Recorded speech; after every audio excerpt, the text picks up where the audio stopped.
Hello जी, अस्सलाम वालेकुम। मेरा नाम है सुभान महमूद और आज हम पंजाबी की क्लास नंबर 3 में पंजाबी बोली का पिछोकड़ जो है उसके बारे में पढ़ेंगे। सबसे पहले इसका जो मेन कॉन्सेप्ट है वो समझने की ज़रूरत है। वो ये है कि आपने ये पता लगाना है कि पंजाबी की असल जो जड़ें हैं वो कहाँ से जाके मिलती है। मतलब पंजाबी जुबान का जो रियल ओरिजिन है वो किधर एग्जिस्ट करता है। इसके ऊपर कई लोग जो है यूरोप यूरोप जो है और जो अंग्रेज हैं उनका एक अलग ओपिनियन एग्जिस्ट करता है।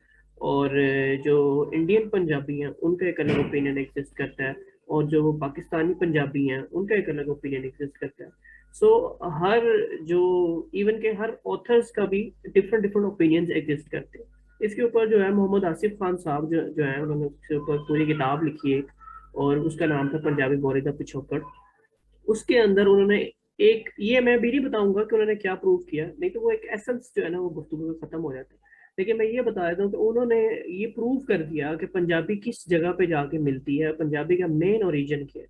तो पंजाबी का मेन ओरिजिन समझने से पहले आपको पहले पॉइंट ऑफ व्यू समझने पड़ेंगे कि बाकी लोग क्या कहते थे और इन्होंने क्या। अब यूरोपियंस जो हैं ये, बल्कि इसी जो ग्राफ है ये मैंने स्पेशली आप लोगों के लिए बनाया, बड़े इजीली इससे आप लोग समझ सकते हैं। अगर ये एक ग्राफ याद करें तो आपका पूरा एक 15-20 नंबर का जो क्वेश्चन है वो पार किया जा सकता है इससे। बड़ा ये जो पंजाबी बोली का पिछोकड़ हो गया, पंजाबी लिसानियात, ये बड़ा मुश्किल टॉपिक समझा जाता है। लेकिन अगर इसको थोड़ा सा आप क्रिटिकली अगर आप इसको देखें ना तो सिर्फ ये एक दफा पढ़ने से ही आपको याद हो जाता है। एक दफा अच्छी तरह कोई समझाने वाला हो तो समझने से बड़ा अच्छा ये समझा जा सकता है। अच्छा जी, सबसे पहले पंजाबी आ गई, वही बात आ गई जी। पंजाबी सबसे पहले हम देखते हैं, वो ये कहता है जी पंजाबी एक ढेर पुरानी जुबान है। ये तो हमने ये बात जो है ना इसके ऊपर तो सब मुतफिक है कि हाँ जी पंजाबी बड़ी पुरानी जुबान है, अभी की नहीं बनी, बहुत पुरानी प्राकृतिक जुबानें हैं जी। प्राकृतिक जुबानें और ये हिंद आर्याई बोलियां, हिंद आर्याई बोलियां, ये सिंधी बलोची, ये तब की जुबान। और हिंद आर्याई बोलियां भी बहुत पुरानी हिंद आर्याई बोली होती हैं, यही जो लोकल जबानें होती हैं, सिंधी होगी, पंजाबी होगी, बलोची होगी। तो ये इस इन जुबानों के साथ ही इसको जो है वो गिना जाता है। अब जी आगे देखते हैं। जो यूरोप का ओपिनियन है, जो यूरोपीय लोग, जो अंग्रेज जो लोग वो कहते हैं, वो ये कहते हैं कि जो पंजाबी है वो आर्याई जुबान है, जो कि वेदी है, वेदी से निकली हुई जुबान। ठीक है, अभी हम इसके बारे में भी ये ना बड़ा कंफ्यूजिंग कंसेप्ट है। अगर आपको समझ ना आए कि किस चीज किस बंदे की कौन सी जुबान थी, कौन से इन्वेडर्स थे। सबसे पहले मतलब पंजाब की तारीख समझना जो है इसमें जरूरी है। तो सबसे पहले हम जाके पंजाब की तारीख समझते हैं। अच्छा जी, सबसे पहले इस पंजाब के जो इलाका है, जो कि पहले चूंकि पाकिस्तान बनने से पहले ये एक इकट्ठा इलाका होता था और इसके अंदर कह लें कि मुल्तान और इधर से रावलपिंडी, लाहौर, इस्लामाबाद, उधर से अम्बाला और और भी इस तरह के जो इलाके हैं वो उस वक्त जो है एग्जिस्ट करते थे और ये सारे जो है मिलके आपस में रहते थे।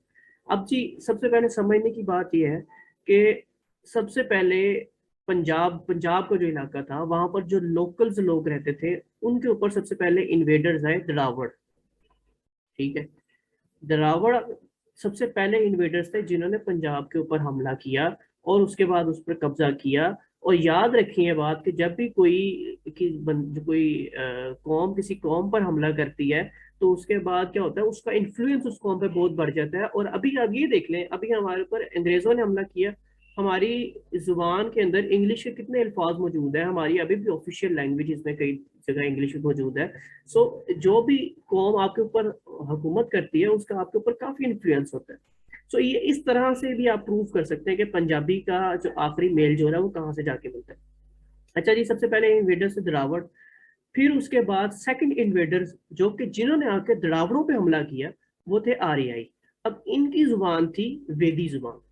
अब आपने ऋग्वेद वो सुना हुआ है ना, इनकी किताब भी एक ऋग्वेद, ये वही किताब है।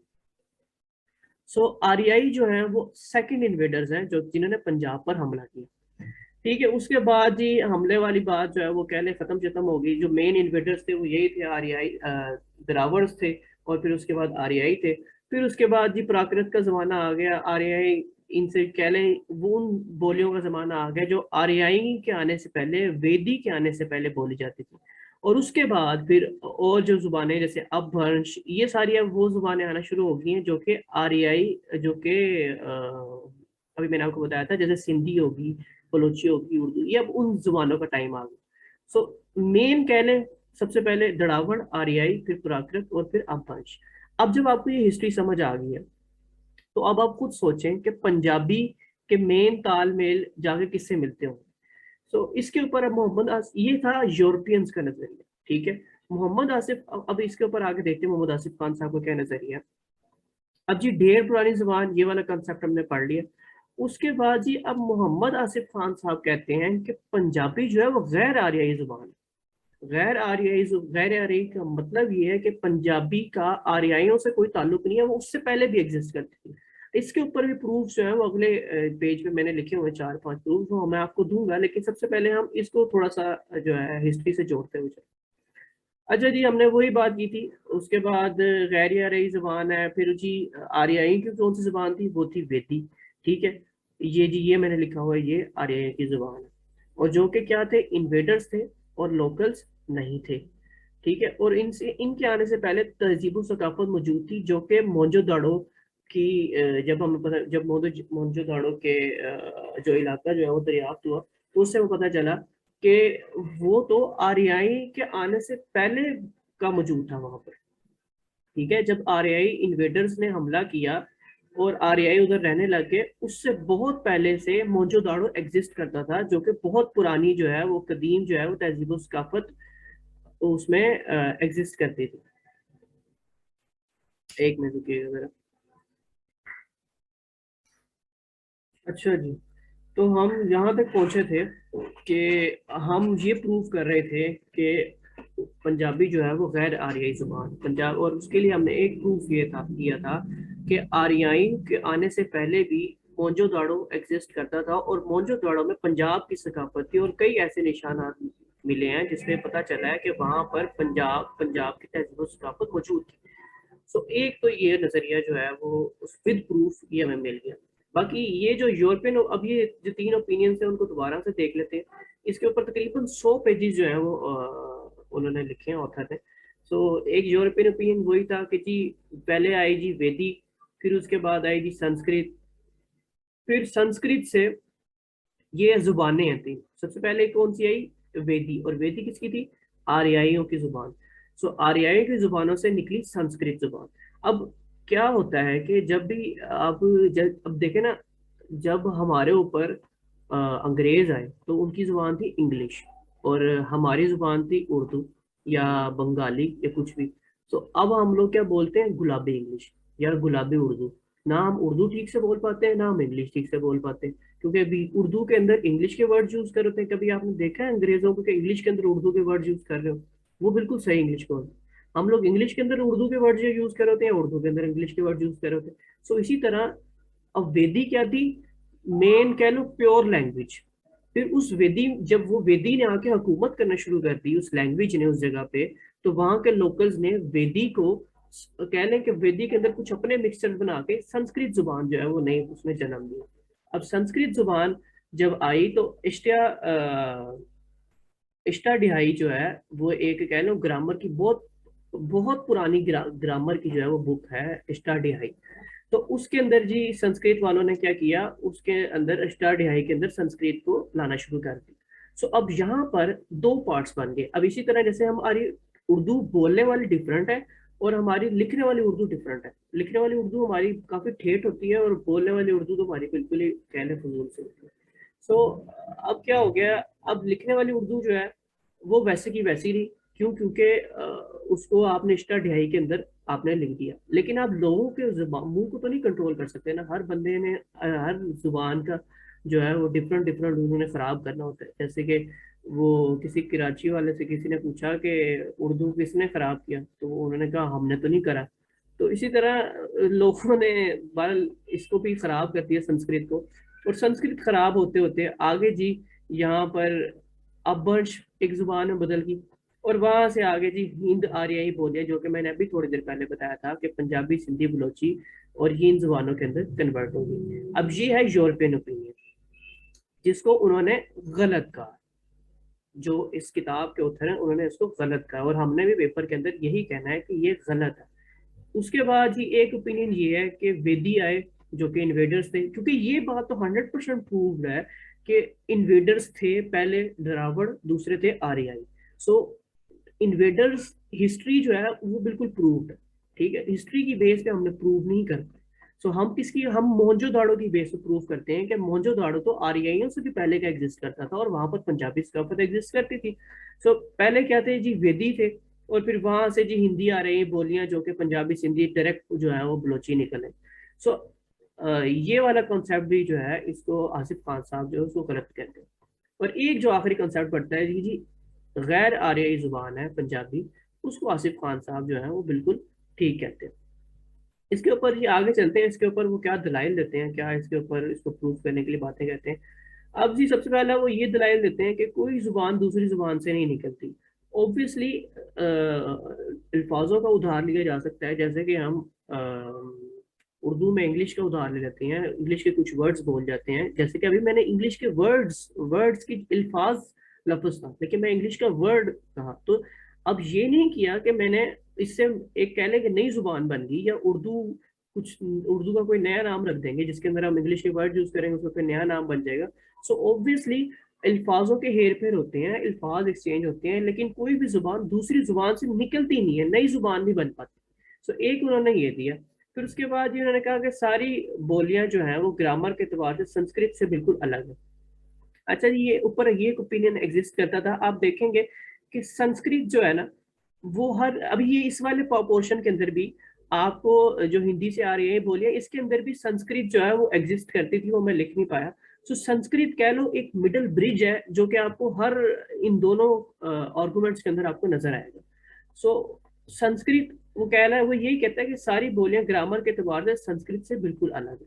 सो अगर संस्कृत एक मिडिल ब्रिज था तो उसका कुछ पोर्शन पंजाबी के अंदर भी आना चाहिए था।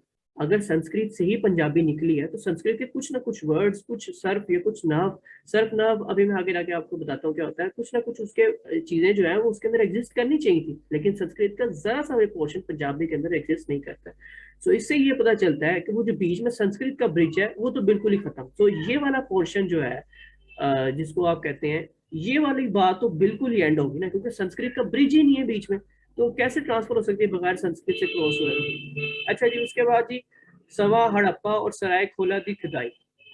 अब ये जी 1920 से 1930 के दरमियान ये फिजिकल प्रूफ है जो हमें मिले, वही जो मैं अभी काफी देर से कहते आ रहा हूँ, मोहनजोदाड़ो और हड़प्पा और सराय खोला दी खुदाई में आपको पूरे पूरे शहर, पूरी पूरी डेवलप्ड सिविलाइजेशन मिली है। और आपको मतलब एक ऐसा निज़ाम जो कि पूरा एक गवर्नमेंट का निज़ाम था, वहां पर लोग रहते थे, वहां पर आप बड़े बड़े कह लें जो जखायर मिले हैं, जहाँ पर जखीरा करने की जगह होती है वो मिली है। सो ये कहना कि सबसे पहले रहने वाले ही अराई थे, और ये बात बिल्कुल गलत है, क्योंकि उससे पहले भी लोकल्स एग्जिस्ट करते थे। अच्छा जी, उसके बाद जी ऋग्वेद में गैर अराई कबीलों का जिक्र। आप देखें, अब अगर कोई किताब आज के ज़माने में लिखी जाए, ठीक है, अगर कोई किताब आज के ज़माने में लिखी जाए और कह लें कि आज ही इस दुनिया का पहला दिन है, तो क्या आप हमें आप आगे की तारीख ही लिखते रहेंगे ना, कि कल क्या होगा या कल जो हो रहा है फिर आप वो लिखेंगे, फिर उससे अगले दिन जो होगा वो लिखेंगे। आप ये तो नहीं लिख सकते ना कि 10 साल पहले क्या होगा, अभी आज पहला दिन है दुनिया का। सो इसी तरह अगर आप देखें, ऋग्वेद के अंदर गैर आर्याई कबीलों का जिक्र है, इसका मतलब है कि उस ऋग्वेद जो है वो उन्होंने ही लिखी, आर्याइयों ने लिखी, ठीक है। वेद जो है, वेदी जुबान किसकी थी, आर्याई की, तो आर्यों ने लिखी। सो उसके अंदर गैर आर्याई कबीलों का जिक्र है। इसका क्या मतलब हुआ कि उससे पहले कोई ना कोई जो है वो कबाइल एग्जिस्ट करते थे, कोई ना कोई लोग एग्जिस्ट करते थे जिनका जिक्र उस वेद ऋग्वेद के अंदर आया। तो इसका मतलब है कि आर्याई जो है वो पहली नेशन नहीं थे जो वहां पर आए थे। तो इससे पहले सिविलाइजेशन एग्जिस्ट करती थी, सिविलाइजेशन एग्जिस्ट करती थी, इसका मतलब पंजाबी जुबान भी वहां पर एग्जिस्ट करती थी। अच्छा जी, वेदी और संस्कृत में गैर आर्याई अल्फाज जो है वो मौजूद है, ठीक है। ये भी हमने जो है इसके ऊपर एक हमने इसके ऊपर बात कर दी है, तो इसको मेरे ख्याल से ये एक, इसको आप खुद समझे, 4 कॉन्सेप्ट मैंने बता दिए, और ये सारे चौथों का निचोड़ जो है वो कह लें वेदी, बल्कि चौथों का निचोड़ नहीं, इससे ऊपर मैं दूसरी जो है पोर्शन में मैं आपको इसको समझा चुका हूँ, तो इसको दोबारा समझाने की जरूरत नहीं है, बड़ा आसान सी बात है। अच्छा जी, सर्फ और नव की बात कर लें, ये एक आखिरी जो है पॉइंट कह लें कि उसके हक में मौजूद है पॉइंट हमारे पास। सर्फ होता है अल्फाज, और जो नव होता है नहव, नून है वाव, जुमला सेंटेंस स्ट्रक्चर। ठीक है। सो इसकी बुनियाद पे भी आप लैंग्वेजेस को अलग कर सकते हैं, लेकिन आप सर्फ की बुनियाद पे कभी भी लैंग्वेजेस को अलग नहीं, मतलब कभी भी ये नहीं कह सकते कि सर्फ की बुनियाद पे कि ये एक नई लैंग्वेज है, ये एक पुरानी लैंग्वेज है, या ये कोई मिक्सचर ऑफ लैंग्वेजेस है। सर्फ कह लो कि अल्फाजों का हेर फेर, अल्फाजों का लेन देन तो जुबानों के दरमियान चलता रहता है, और लोग जो है वो जुबानों को खराब करते ही करते हैं। तो इससे मतलब ये नहीं है कि एक नई जुबान बचे। हाँ, लेकिन जुमले, सेंटेंस स्ट्रक्चर अगर चेंज होने लग जाए ना, तब आप कहते हैं कि हाँ जी एक नई जुबान बन गई। उर्दू का हर आप हर जुबान का देख लें, सेंटेंस स्ट्रक्चर जिनका डिफरेंट है ना, वो जुबानें भी डिफरेंट है। ठीक है। सो फारसी और उर्दू कह लें आपस में इनके अल्फाज बहुत ज्यादा मिलते हैं, लेकिन क्या है, इनके सेंटेंस स्ट्रक्चर जो है वो डिफरेंट है, इसलिए डिफरेंट जुबान है। तो वही बात कह रहा है कि इसकी जो अल्फाज है उसकी बुनियाद पर किसी भी जुबान को दूसरी जुबान से नहीं निकाला जा सकता। अल्फाज का उधार जो है वो चलता ही रहता है, ये बात मैंने बता दी। लेकिन पंजाबी का नहव वो बनकर मुख्तलिफ है बाकी सब जुबानों से। पंजाबी का जो सेंटेंस स्ट्रक्चर है वो बाकी संस्कृत हो जाए, वो बाकी वेद हो जाए, वो बाकी कोई भी जुबान हो जाए, उससे बिल्कुल मुख्तलिफ है। तो इससे भी ये प्रूव हुआ जा सकता है कि पंजाबी एक अपनी अलग एक पहचान रखती है, और अपना एक कह लें हैसियत रखती है। सो इस सारे के अंदर उन्होंने यही प्रूव किया है कि पंजाबी जो है वो एक गैर आरियाई जुबान है। और आप जब हजल कलाम लिखेंगे, जब एंड पे आप कंक्लूजन लिखेंगे, तो आप उस कंक्लूजन के अंदर कह लें मार्कर से बड़ा बड़ा लिखेंगे कि पंजाबी जो ऑथर है उसने आखिरकार ये प्रूव कर ही दिया कि पंजाबी एक गैर आरियाई जुबान है।